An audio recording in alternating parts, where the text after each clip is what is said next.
जरांगे तुझ्या त्या बेवड्या गँगला सांभाळ, कळलं का? हा, आरक्षण आमच्या हक्काचं नाही कुणाच्या बापाचं. त्याच्यासाठी काय लढा द्यायचा ना तो आम्ही देऊ. आडांचोट तुझी गरज नाही आता आम्हाला, एवढं लक्षात ठेव. तू आहे ना, तुला काहीच अभ्यास नाहीये. तुला फक्त गुंडगिरी आणि फैलगिरी करायची बस, दुसरं काही करायचं नाहीये तुला. काय करायचं नाहीये तुला दुसरं काय? काय शिकवून देतोय तू? काय शिकवून देतोय मुलांना सांग ना? हा, नेत्यांना शिव्या घाला कशामुळे? कारण काय? अरे कारण तसं असेल तर नक्कीच शिव्या घाला. तुमच्या बरोबर मी सुद्धा सोबत असेल तुमच्या. काही कारण नसताना उठायचं, कोणालाही शिव्या द्यायच्या. काही कारण नसताना उठायचं, कोणालाही फोनवर बोलायचं. काही कारण नसताना उठायचं, कोणाच्याही जातीला शिव्या द्यायच्या. अरे हे मराठे नाहीयेत जरांगे. हा, हे मराठे नाहीयेत. अभ्यास कर पहिला. छत्रपती काय होते ते अभ्यास कर पहिला. डॉक्टर बाबासाहेब आंबेडकरांनी काय केलं ते, आणि नंतर समाजासाठी लढायला उतर मैदानात मध्ये. तुझा जो डोकं आहे ना, आता जे किडे तुझ्या डोक्यात वळवळतात ना, ते सगळे राजकारणी किडे आहेत. राजकारणी किड्याचा माणूस आमच्या समाजाचं कधीच भलं करू शकणार नाही, एवढं लक्षात ठेव. राजकारणी किड्याच्या माणसामुळेच आहे ना आज आमच्या समाजाचं वाटोळं झालेलं आहे. आमच्या हक्काचं जे आरक्षण होतं ना, फक्त यांनी डेटा न दिल्यामुळे ते आमच्या हातून गेलेलं आहे. आणि एवढे वर्ष माझा समाज वंचित राहिला आरक्षणापासून. त्याची पुनरावृत्ती तू करतोय का आता? तो संपत नाही तर तू उभा राहिला का आता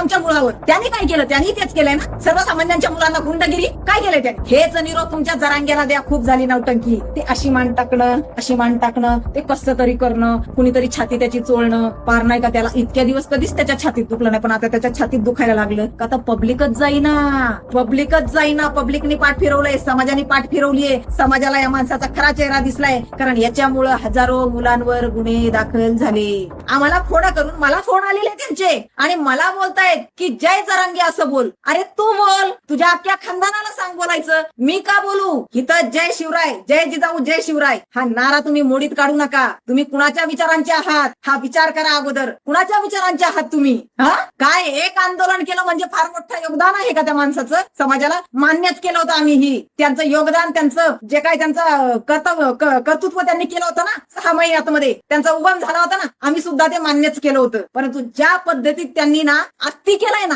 ते आम्ही मान्य केलं नाही. ज्या पद्धतीत त्यांनी राजकीय पोळी भाजण्यासाठी समाजाचा वापर केलाय ना, ते आम्ही मान्य केलं नाही. ज्या पद्धतीमध्ये त्यांनी समाजाची दिशाभूल करण्याचा प्रयत्न केला ना, ते आम्ही मान्य केला नाही आणि करणार सुद्धा नाही. तुम्ही एक संपलेला पक्ष वर आणण्यासाठी अख्खा समाज तुम्ही त्याच्या दावणीला बांधताय, अख्खा समाज तुम्ही वेठीस धरताय. कशासाठी? अख्ख्या समाजाचं तुम्ही वाटोळं केलंय फक्त एक संपलेला पक्ष वर आणण्यासाठी. हे तुम्ही फार चुकलात जरांगे. तुम्हाला समाज कधीच माफ करणार नाही. ते 3-4 पोरं आणि तिथले काय असेल तुम्हाला ते थोडेसे गावं त्यांचं समर्थन म्हणजे समाज नाही झाला, एवढं लक्षात ठेवा. माझ्या छत्रपतींनी 12 बलुतेदार 18 पगड जाती सोबत घेऊन स्वराज्याची स्थापना केली होती. आणि तुम्ही काय केलंय? तुम्ही गावागावामध्ये, वेशीमध्ये, जातीमध्ये मतभेद निर्माण केले, भांडणं लावून दिले. काय केलंय तुम्ही? काय घ्यायचं तुमच्याकडनं आम्ही? आणि कुठले विचार तुमचे रुजवायचे? अरे तुमच्यामुळे कितीतरी मुलांचं वाटोळं झालंय. मी दुपारच्या माझ्या लाईव्ह मध्ये सुद्धा सांगितलंय. काय दिलं तुम्ही समाजाला? याचा अभ्यास करा जरा जरांगे. काय दिलंय तुम्ही? ह्या जातीला बोल, त्या जातीला बोल, ह्याला आडवं कर, त्याला आडवं कर. काय केलंय तुम्ही? अरे तुम्ही एवढी उंची गाठली होती ना की तुम्हाला जरी भांडवल त्या शरद पवारांनी पुरवलं होतं ना सभेसाठी, तरी तुम्ही ज्या वेळेला समाजाला कुठेतरी आता न्याय मिळतो असं ज्या वेळेला तुम्हाला समजलं होतं ना की आता मी समाजाचं नेतृत्व करण्यासाठी फार मोठ्या उंचीवर गेलेलो आहे. ठीक आहे, तुम्ही जे काय राडा घातला ना तोही आम्ही तुम्हाला माफ केला असतं. जी काय तुम्ही दंगल घडवून आणली ना तीही आम्ही ना कानाडोळा केला असता त्याच्याकडे. परंतु तुम्ही ज्या वेळेला वाशीमधनं फिरून आलात ना त्यावेळेला तुम्ही मंत्रालयामध्ये बसून तुम्ही काम करून घेऊ शकत होते तुमचं. तुम्ही जो काय धिंगाणा लावला ना परत बसून, फक्त समाजाला वेठीस धरून त्या सरकारला काहीतरी नाही का आमच्यासाठी त्यांनी काही केलंच नाही हे समाजामध्ये रुजवण्यासाठी. अरे हा मराठा समाज आहे, ज्याचं मीठ खातो ना त्याच्याशी इमानी इतबागी वागतोय, एवढं लक्षात ठेवा. मराठा समाज कधीच ज्याचं मीठ खाल्लं त्याच्याशी नीटच वागतोय. हे आमच्या रक्तामध्ये आहे, हे आमच्या पूर्वजांनी आम्हाला शिकवलेले. हा, आणि तुम्ही काय केले? ज्याने आम्हाला दिलंय त्याला लाथाळता आणि ज्याने आम्हाला आतापर्यंत वंचित ठेवलंय आरक्षणापासून, तुम्ही त्याचा उद्या करता. तुमची 2021 ची क्लिप बघितली मी आज. तुम्ही त्याला जाणता राजा म्हणताय जरांगे आणि परत म्हणता की मी का बरं? तुम्ही मला सांगा, ज्या वेळेला शरद पवारांची सत्ता होती 2021 ला, त्यावेळेला तुम्ही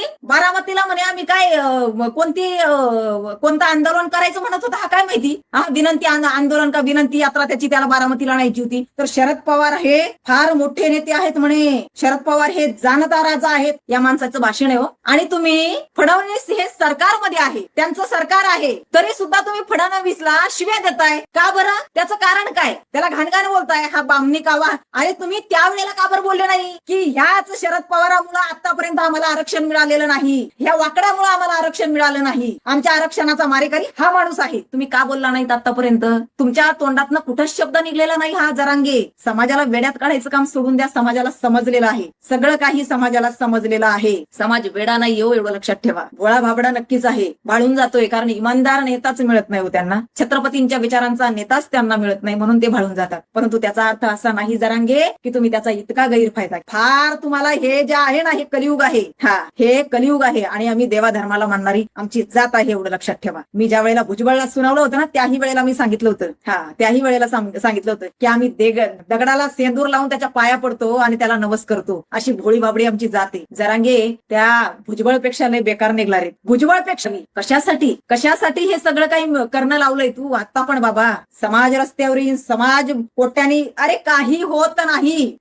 काहीच होणार नाही. तुझे जे काय 2-4 गुंड तू पाळून ठेवलेले आहेत ना, ते गावोगावी जाऊन जी दहशत घालतायत त्याच्या विरोधात मी अर्ज देणार आहे आता. मी अर्ज देणार आहे त्यांच्या विरोधात मध्ये की ही गुंडशाही खपवून घेतली जाणार नाही. तुम्ही तुमचे विचार आमच्यावर लादू शकत नाहीये. का बरं? प्रत्येकाला स्वतःचं मत मांडण्याचा अधिकार आहे. तू फडणवीसला शिव्या देऊ शकतो, तू शिंदे साहेबांना बेमान म्हणू शकतो, तू त्या अजित पवारला शिव्या देऊ शकतो. जे लोक सरकारी पदावर आहेत, सरकार आहे त्यांचं, तू त्यांना शिव्या देऊ शकतो. परंतु तुझे मत आवडले नाही म्हणून जर सर्वसामान्यांनी, तू कुठलंही, तुला सरकार, तू शासकीय पद नाहीये तुला, तू कोण विधानसभा सदस्य नाहीये किंवा तू काय, तुला आणखी दुसरं कुठलं काही नाहीये का, जिल्हा परिषद सदस्य नाहीये तू, की पंचायत समितीचा सरपंच नाहीये. परंतु तुला जर बोललं तर तुझे लोक येऊन घरी येऊन त्या भागातल्या लोकांना दमदाटी करतायत. का तुझी दमदाटी सहन करायची आहे लोकांनी? कशामुळं? माझी विनंती आहे त्या भागातल्या लोकांना, जर तुमचं मत तुम्ही व्यक्त करत असाल आणि हा माणूस अशा पद्धतीमध्ये जर त्याचे गुंड तुम्हाला घरी येऊन धमक्या देत असतील आणि तुमच्याकडनं माफी मागून घेत असतील जबरदस्ती, तर तुम्ही 112 नंबरला फोन करा. पोलीस तुमच्या त्या ठिकाणी येतील, त्यांच्यावर गुन्हे दाखल होतील. हे सहन केल्या जाणार नाही. कशासाठी? छत्रपतींचे विचार रुजवा ना तुम्ही लोकांमध्ये. तुम्ही जरांगेचे विचार का रुजवताय? त्याचा जय म्हणा म्हणून लोकांना का तुम्ही जबरदस्ती करताय? कशामुळे त्याचा जय म्हणायचा आम्ही? काय त्याचं कर्तृत्व आहे समाजासाठी? 6 महिन्याचं त्याचं कर्तृत्व आणि त्याच्यामुळे आम्ही त्याचा जय करायचा आहे का? वारे तुमची दडपशाही आणि वारे तुमची हुकुमशाही आणि वारे तुमची निजामशाही खपवून घेतली जाणार नाही, एवढं लक्षात ठेवा.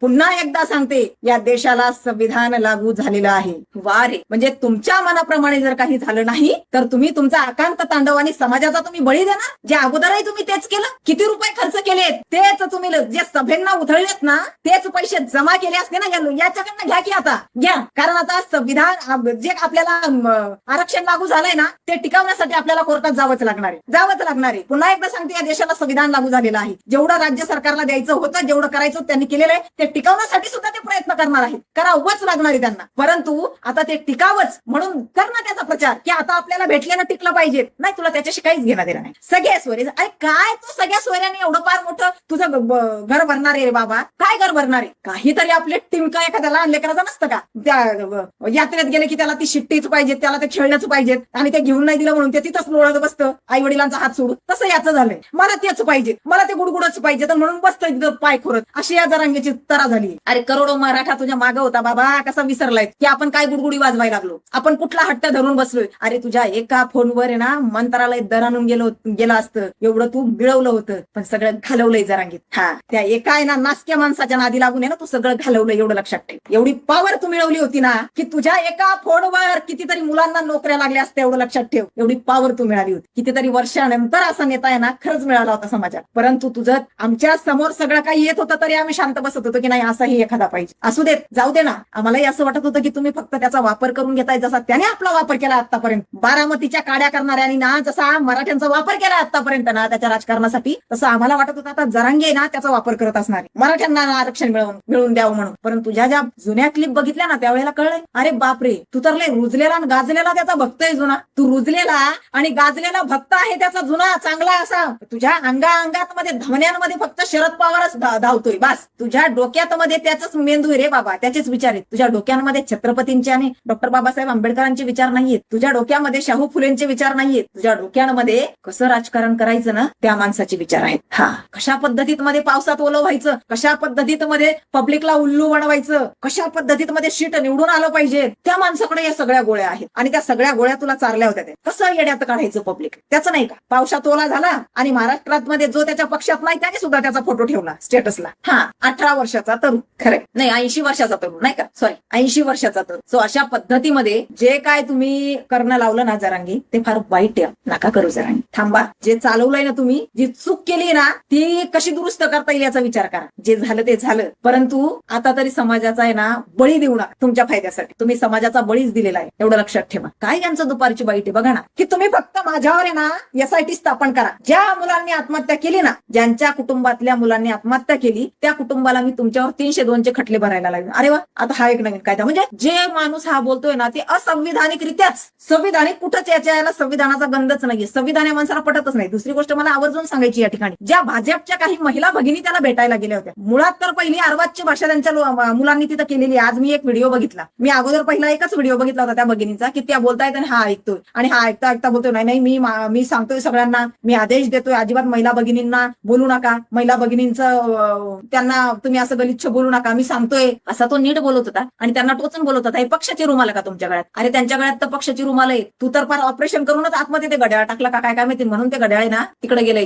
त्या शरद पवार याच्याकडे, अजित पवाराकडे. आता तुतारी घे टाकून, तुतारी टाकून घेतो. आता तिला बोलतोय तू त्या महिलेला की हा पक्षाचा रुमाल का? तू तुतारी नाही तर घड्याळ आहे ना, ते तुतारी घे आता ऑपरेशन करून टाकून तुझ्या ह्याच्यामध्ये शरीरात मध्ये. दुसऱ्यांना बोलण्याच्या अगोदर आपण काय आहोत ते बघा ना. त्या महिला भगिनी जर तुला तिथं बोलायला आल्या तर ना मान सन्मान देणं तुझं काम होतं. त्यामुळेच मला अभिव्यक्ती स्वातंत्र्य मिळालेलं, मी लोकशाही पद्धतीने आंदोलन करू शकलो त्या ग्रंथाच्या कायद्यांमुळेच, संविधान नावाच्या. कदाचित त्याच्यामध्ये जर हे नसते ना कायदे, हुकुमशाही असते ना त्यामध्ये, तर तुला जरांगे करोडो लोकांचा ताफा तिथं बोलवता आला नसता, तुला लाखो लोक घेऊन ना मुंबईला जाता आलं नसतं. जे तुला कायदे, जे तुला अधिकार मिळालेत ना ते संविधानाने दिले, तेवढं लक्षात ठेव. आणि तू काय केलंय रे, ती संविधानाची प्रत घेताना सुद्धा तू कसा ते वागत होता. आणि तू हातात घेतल्याबरोबर ती कपाळाला लावायची होती. त्या संविधानाच्या प्रतमुळेच आम्ही आज तुम्ही श्वास घेऊ शकतो, गुलामीतनं मुक्त झालोय आपण. काय केलंय रे तू? कशी घेतली तू संविधानाची प्रत कशी घेतली हातामध्ये तू? जसं तुला काही घेणंच नाही त्या संविधानाचं. आणि त्यांना विचारतो, हे पुस्तक त्यांना पण द्या, तुमच्या नेत्याला पण द्या. अरे त्या देवेंद्र फडणवीसने उगाळून पिलेलं आहे ते पूर्णपणे. संविधान त्याचं पाठ असणार, एवढं लक्षात ठेव. त्याला नको सांगू तू द्यायला.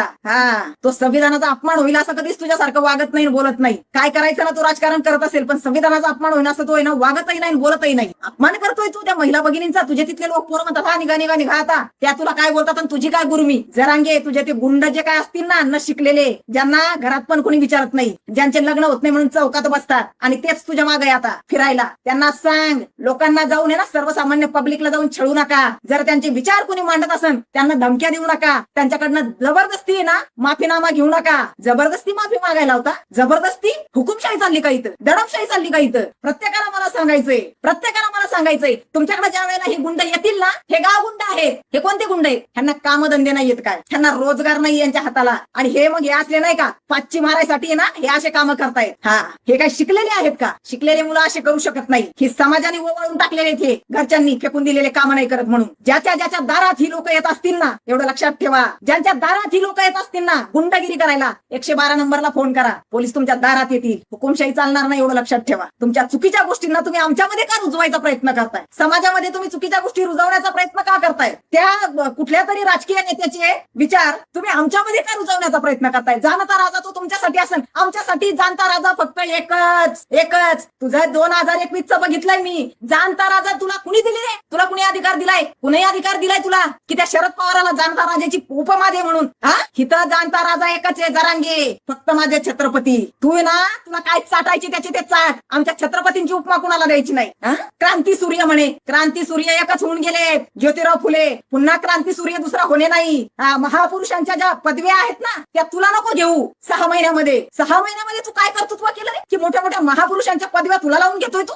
तुझ्या त्या नेत्याला लावतोय जाणता राजा, तुला काय तर तुझे लोक लावतायत क्रांती सूर्य. काय संबंध क्रांती सूर्यानी काय केलं? त्यांच्या नखाची तरी सर आहे का तुला? अरे लाजा धरा आपण काय करतोय ते. CST जे आहे ना, छत्रपती शिवाजी महाराज टर्मिनल, हे कोणी बांधलेलं आहे? त्यावेळेचे इंजिनियर कोण होते इंग्रजांच्या काळामध्ये? क्रांती सूर्य ज्योतिराव फुले. अरे एखादा जर स्वार्थी असता ना तुझ्यासारखा जरांग्या, त्यांनी म्हटलं असतं या स्टेशनला माझं नाव द्या. त्यांनी कुणाचं नाव दिलं? छत्रपती शिवाजी महाराज टर्मिनल. हे आहेत महापुरुषांचे विचार आणि तुझे विचार. काय रे तुझे विचार? गुंडशाहीचे, हुकुमशाहीचे, निजामांचे विचार का तुझे? आमच्यामध्ये तू भरतो का ते? तुझे हे ना गुंडशाही आणि हुकुमशाही ही सहन करून घेतली जाणार नाही, खपून घेतली जाणार नाही, एवढं लक्षात ठेव. महापुरुषांच्या ना पदव्या घेण्यापेक्षा आहे ना त्यांचे विचार तुझ्या डोक्यामध्ये रुजव जरा जरांगे. हा, क्रांती सूर्य मनोज जरांगे म्हणे. अरे क्रांती सूर्य फक्त एकच होते, ज्योतिराव फुले. हा, तुझ्यासारखे नाहीयेत ते. माझ्या छत्रपतींची समाधी जी आणि कुणी शोधून काढली असेल ना ते पहिले क्रांती सूर्य ज्योतिराव फुले आहे. हा,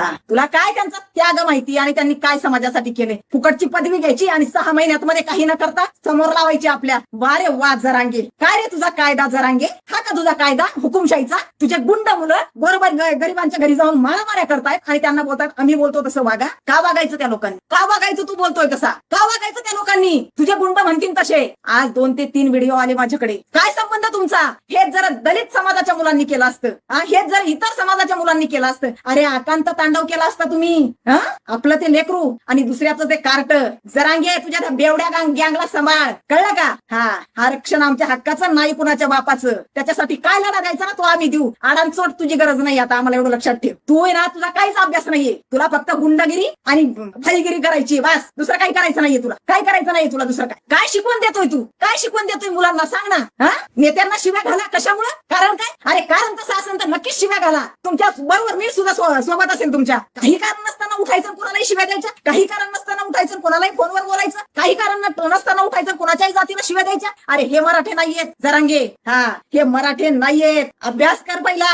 छत्रपती काय होते ते अभ्यास कर पहिला. डॉक्टर बाबासाहेब आंबेडकरांनी काय केलं ते आणि नंतर समाजासाठी लढायला उतर मैदानात मध्ये. तुझा जो डोकं आहे ना आता, जे किडे तुझ्या डोक्यात वळवळतात ना ते सगळे राजकारणी किडे आहेत. राजकारणी किड्याचा माणूस आमच्या समाजाचं कधीच भलं करू शकणार नाही, एवढं लक्षात ठेव. राजकारणी किड्याच्या माणसामुळेच आहे ना आज आमच्या समाजाचं वाटोळ झालेलं आहे. आमच्या हक्काचं जे आरक्षण होतं ना फक्त यांनी डेटा न दिल्यामुळं ते आमच्या हातून गेलेलं आहे आणि एवढे वर्ष माझा समाज वंचित राहिला आरक्षणापासून. त्याची पुनरावृत्ती तू करतोय का आता? तो संपत नाही तर तू उभा राहिला का आता आमच्या मुलावर? त्यांनी काय केलं? त्यांनी तेच केलंय ना. सर्वसामान्यांच्या मुलांना गुंडगिरी काय केलंय त्यांनी? हेच निरोप तुमच्या जरांग्याला द्या. खूप झाली नौटंकी. ते अशी मान टाकणं, अशी मान टाकणं, ते कसं तरी करणं, कुणीतरी छाती त्याची चोळणं. पार नाही का त्याला इतक्या दिवस कधीच त्याच्या छातीत दुखलं नाही, पण आता त्याच्या छातीत दुखलं नाही, पण आता त्याच्या छातीत दुखायला लागलं का? आता पब्लिकच जाईना. पब्लिकनी पाठ फिरवलंय, समाजाने पाठ फिरवलीये. समाजाला या माणसाचा खरा चेहरा दिसलाय, कारण याच्यामुळं हजारो मुलांवर गुन्हे दाखल झाले. लक्षात ठेवा, ज्यांच्या गुन्हे दाखल झाले तुमचा फक्त जामीन करून देण्यात येईल. नंतरच्या केससाठी तुम्हाला तुमच्या खिशातून पैसे भरावे लागतील. आणि याचं जिवंत उदाहरण माझी विनंती आहे समाजातल्या त्या मुलांना ज्यांच्यावर गुन्हे दाखल झालेले आहेत ना, त्या मुलांनी पुढे येऊन बोलावं की आता त्यांचा खर्च कोणता नेता करतोय. त्यांनी ठोक मोर्चाच्या वेळेस आबा पाटलाच्या सांगण्यावरून तोडफोड केली. आबा पाटील आता त्या लोकांना पैसे देतोय का? आबा पाटील कुठं बसलाय? मंत्रालयामध्ये मस्त बसलाय, कमावतोय त्याचं ते. हुकूम दिले इकडे लोकांना, करा तोडफोड, करा दंगली, करा जाळपोळ. देणार आहे का तो बरोबर भरपाई करून? आता नाही. आता कुणाच्या खिशातले पैसे जातात? मुलांच्या खिशातले पैसे जात आहेत. कुणाच्या कष्ट करावं लागतात त्यांना? शेतकऱ्यांची पोरं होती जी दंगलीत सामील झाली होती ना, ती शेतकऱ्यांची पोरं होती, कष्टकऱ्यांची पोरं होती. काय केलंय? त्याची पुनरावृत्ती पुन्हा तू चालू केली ना. फक्त तू फार भावनिक केलं बाबा समाज. तू वेगळ्या पद्धतीमध्ये